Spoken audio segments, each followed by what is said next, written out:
Ola, chámome Sergio e hoxe vou vos falar deste libro chamado A canción de Sálvora.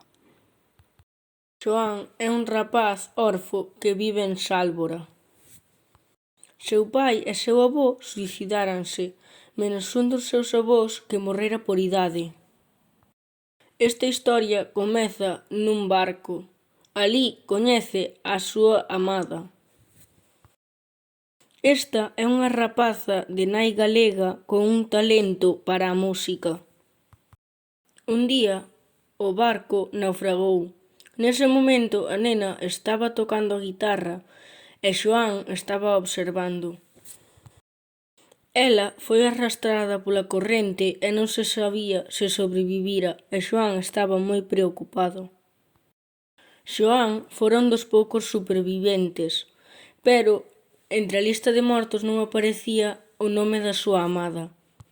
Xoán, durante moito tempo, tivo a esperanza de que a súa amada seguira viva.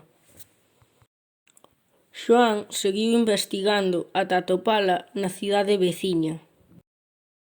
A rapaza xa era unha muller adulta e tiña traballo.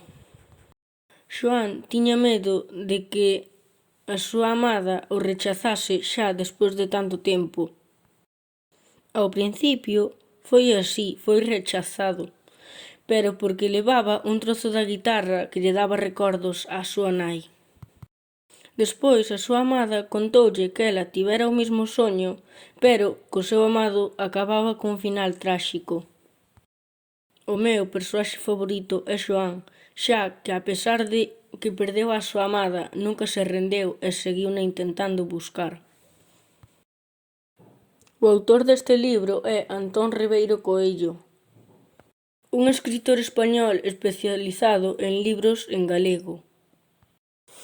Ao libro de Antón Ribeiro Coello,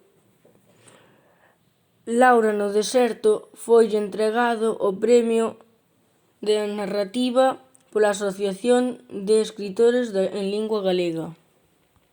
Naceu en Guinzo de Limia o 28 de agosto de 1964.